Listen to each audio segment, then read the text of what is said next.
Hey everyone, my name is LC and today we have another tier list video for DC heroes and villains. Now, this video is a continuation to last video, kind of. In the last video I ended off with Firestorm, but I didn't want to get into that video because I have some gripes with him. But in this video I will talk about him, but it's not in a negative way, but it's more just like things that could improve him. But I'm not gonna get to him first, that's something later on. But before we begin, as always, I want to thank all of you guys for stopping by, coming by to watch. The DC heroes and villains support has been like through the roof. I did not expect it to like blow up at all on my channel, but like I'm rocking. I like it. I'm rocking with it. So I'm gonna do my best to push out more DC heroes and villains content for you guys, and I'm gonna make some more like beginner tips and stuff like that, so not everyone can struggle the way everyone else did before the game actually launched. But if you guys are enjoying the video so far, let me know in the comment section below. Also, if you guys are new here, if you're old, thank you for stopping by, coming by to watch. It's always a pleasure to make a video for you guys. Now, without further ado, let's begin. So, first up, we have, man, I did not, like, don't mind these guys. These are, like, last video. I gotta clear that up afterwards, but, we're starting with the Enchantress, right? Oops, sorry, it's not supposed to be there. I'm gonna put her as really good. Now you have to hear me out here, because this is highly subjective, right? Now, when you're first playing the game, like she's your go-to for like your supporter. Like she's your go-to, right?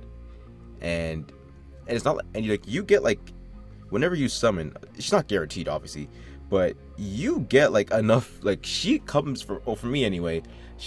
I've summoned her like so many times, like unintentionally of course, but I've gotten her so much times like without even trying. Like you're able to max her out like without even trying. Like it's not even that, like not even that hard. But she's like a really good support unit that like heals the whole team. It's not like Poison Ivy where she heals like two of her like weakest members. But granted, Poison Ivy is one of the best characters in the game. Not disputing that. She should be a 5-star. Like literally she's the best. Like I'll die on this hill. Like I will tell anyone she's the best character. But I just think in terms of healing the team as a whole, that's slightly better. But still, Poison Ivy still leads above. But yes. Anyway, Enchantress is just if you're a beginner, she's going to be your staple in terms of supporting and healing. So I would definitely think of investing in her as a unit. Just early on, but again, just early on, not like into the end game kind of content. I mean, if you want to, that's up to you. That's fine. But I just think there are other better characters again, like Poison Ivy. But she's really good for your support and helping your team stay alive. Going into her passive, green tiles have a 10% chance to spawn. At the start of each turn, Enchantress has a 75% chance to sacrifice 5% of her HP to grant heal over time buffs to the lowest HP ally who does not have the buff for 2 turns. Now, again, healing, great thing. Having the green tiles have a 10% chance to spawn. That's pretty decent. I won't lie to you.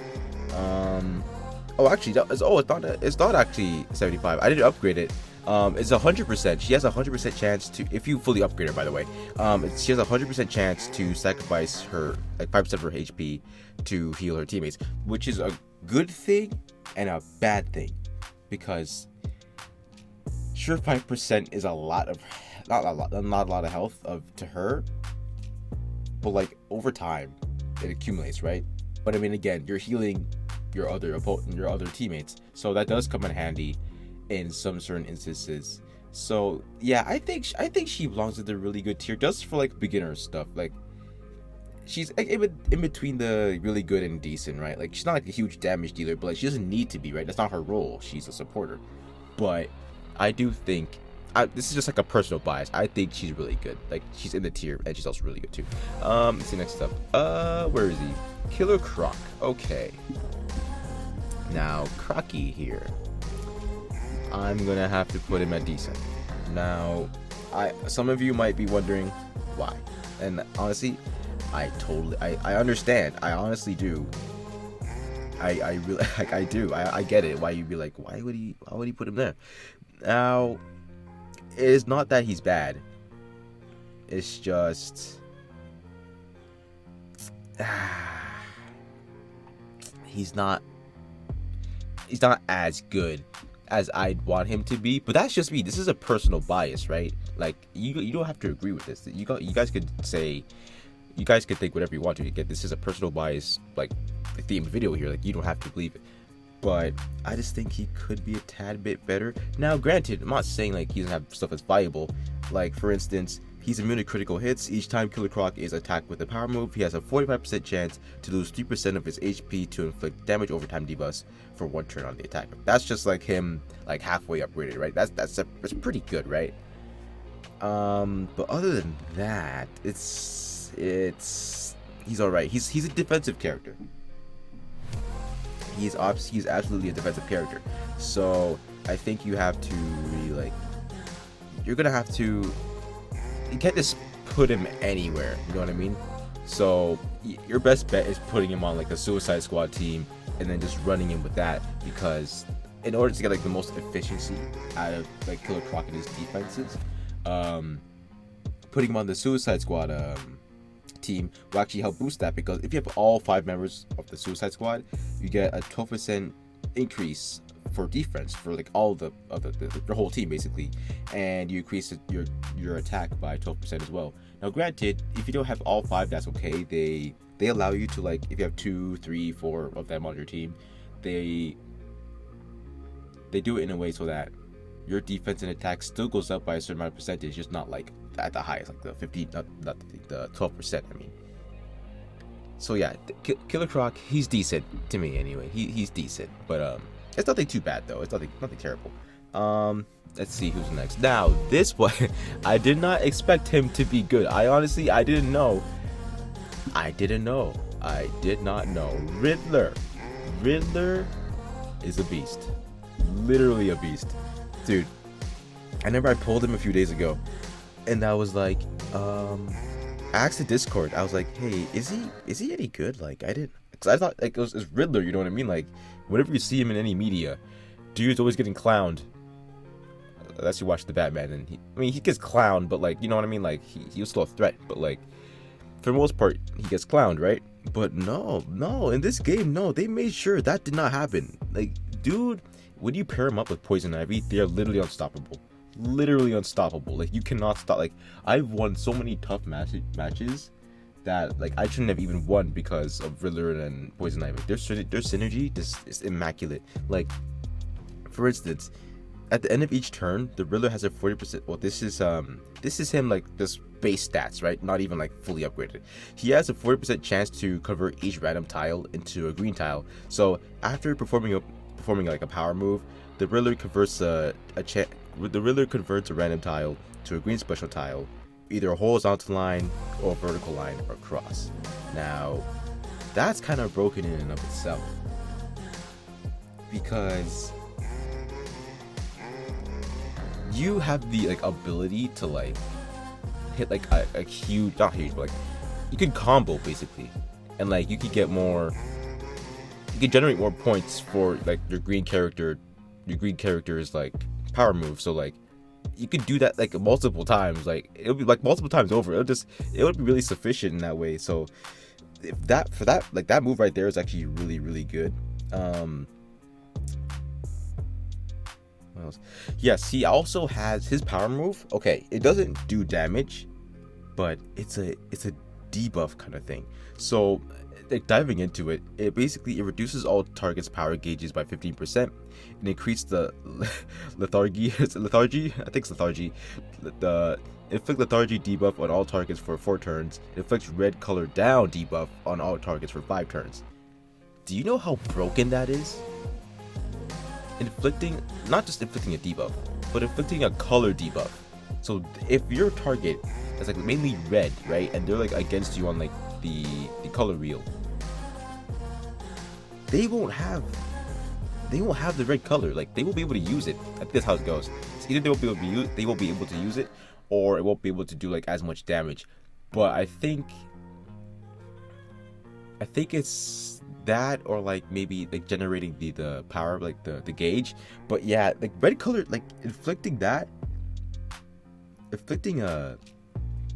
color down thing, like that's unheard of. Like, Who does that? Like, that is just broken, dude. If you got him, you hit the jackpot. You literally hit the, like, do not be underestimated because he's really good. If you have him, use your Arkham Most Wanted team because you'll get like the most. Whew, you'll be so lucky. Oh yeah. Now, next up, Deadshot. Now Deadshot, I think he's decent. This is just me. Again, it's me, just me. He focuses on doing high damage, right? And if you partner him up with his regular Suicide Squad teammates, then that damage, like, that he could be some really high damage, right? But like, it's okay, you know. I mean, like his passive's all right. Like he ignores his opponent's defense, right? And he has a 15% crit rate stat. But that's pretty much it. You know what I mean? Sure, ignoring your opponent's defense is great, like half of it, I mean, but it's pretty much it. You know what I mean? It's not all that.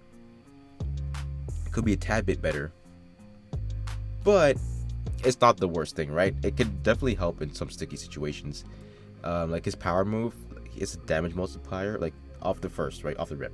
It's 109%, cannot be dodged, only on a critical hit. Deadshot sacrifices 3% of his HP to convert a red tile into red target special tile. So that's not bad, you know. You get to do more damage off your special move. Then again, like it's all right, it's decent, you know what I mean? It's not the best, not the worst. So yeah, that's that for for Deadshot anyway. Actually, this is just an idea. What if this game, let's just say here that they do crossovers, right? And you know that the animated Harley Quinn show, what if they like a special event for that, right? That'd be sick. That'd be low-key pretty cool. I think they should do that one day. Now, next up, Catwoman. I'm gonna put her at decent as well. She's decent. If you're starting out, beginner, she's decent because she's your disruptor, right? She's gonna get you out of some sticky situations and put the opponent in some sticky situations. But you know, she's okay. She's not gonna she might not win the game for you, but like she'll get things done. You know, she has the ability to dodge for 3 turns. She can, once she removes a buff from an enemy, she has a 50% chance to gain a dodge up buff for 3 turns. Which is good. She has a lot of, that's her maxed out, by the way. She has a lot of dodging in her kit, which is a good thing because, bro, these enemy hits are crazy, man. But I mean, like, I would say, she doesn't do enough damage, right? But if you play any games with Catwoman, she's not really the damage dealer type, unless there is one instance where she is, but like it's a whole different territory of game. So like I can't really say that, but like I can see why they didn't make her like a damage dealer, more dodgy, because she's agile, right? Her whole character persona is like her being like agile, like dodgy, that kind of person, like stealthy. So like I can see why they made her like that, but you know, yeah, she's just decent. I think nothing wrong about her, nothing like great about her. She's decent. I think she's decent. And now lastly, where is he at? Where is he? Firefly. Yeah, honestly, I accidentally got his face cut out, but like, you know who it is. He's just chilling here. He is Firefly. He's the same kind of like, he's kind of like Deadshot, right? He focuses on the high damage output. Now, granted, the only reason why I'm putting him at really good is because I put him with the Suicide Squad team. So that's the only reason why I think he's really good. Other than that, he'd be either at decent or not the greatest, because he does not do much. Like, for instance, his passive. Each time Firefly receives a damage from an enemy, that enemy has a 40% chance to be inflicted with the vulnerability debuff for 2 turns. Now, granted, that's not terrible, right? You may think it's vulnerability; they're vulnerable for 2 turns, but that's it. That's it. Other than his power move, he's a damage multiplier and all that and stuff. But like, that's literally it. That's all he's got. that's all he is. I don't know what you want from me. Like that's just it. That's just it. I wish he could be better, but like he's not. Granted, again, with his team, the Suicide Squad team, he's not terrible. He's pretty good. But that's pretty much it. I wish he could be better. But like, hey, maybe they'll add a new Firefly in one day, so like he'll do like more as like a unit. But I just don't see much that good. Now, granted, I was gonna do Cyborg, but I don't want to do it. Not because he's not bad. It's not great either.